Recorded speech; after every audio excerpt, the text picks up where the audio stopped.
Les dames qui utilisent le savon-ci là, même ceux qui n'ont pas encore utilisé, qui ont l'intention d'utiliser, venez un peu, rapprochez-vous un peu, il faut qu'on discute.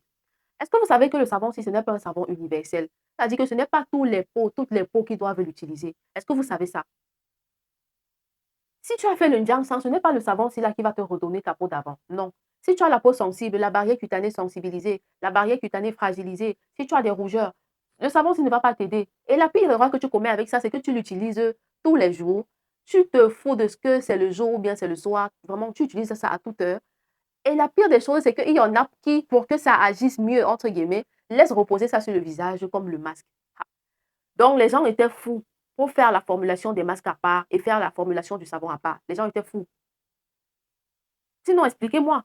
Qui vous a dit qu'on utilise les savons pour faire le masque? Qui vous a dit qu'on utilise le savon pour se gommer le visage? Ça ne se fait pas. Surtout sur ce savon-ci. C'est de l'acide caustique qui est à l'intérieur. Et c'est fortement dosé. Les gens même qui ont la peau sensible ne doivent pas l'utiliser.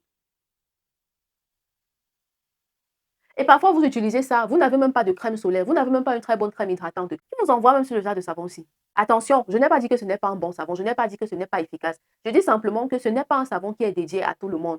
Si tu as la peau sensible, fragilisée, irritée, avec des rougeurs, avec du mélasma, avec des gros taches qui sont profondes, qui sont anciennes, ce n'est pas le savon qui va t'aider. Parce que la pire erreur que tu puisses faire à ta peau lorsque tu as des taches ou bien lorsque tu fais de l'hyperpigmentation, c'est d'utiliser un produit fortement éclaircissant comme celui-ci.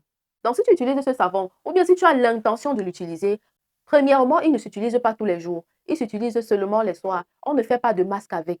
Et après avoir utilisé, rassure-toi d'avoir une très bonne crème hydratante, une très bonne protection solaire. Généralement, les personnes qui ont le mélasma, de l'hyperpigmentation très prononcée là, il faut miser sur des crèmes solaires à filtres minéraux, c'est-à-dire des crèmes solaires qui contiennent soit de l'oxyde de zinc, soit de l'oxyde de titane. C'est vrai que ce sont des crèmes solaires qui vont laisser le fini blanc, qui vont laisser le voile blanc, mais ce sont également des crèmes solaires qui vont protéger à la fois contre les UVA, les UVB et les rayons visibles. Parce que dans ce genre de situation-là, généralement, ta peau est déjà assez sensibilisée. Donc, il faut une protection solaire maximale.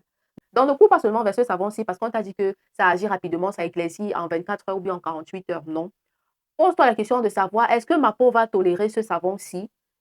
Et de deux, même si ça fonctionne, est-ce que j'ai une bonne crème solaire qui va me permettre de protéger, de préserver les résultats que j'ai? Parce que le savon peut même te réussir. Mais si tu n'as pas une bonne crème solaire le lendemain matin, le soleil va tout bousiller ça.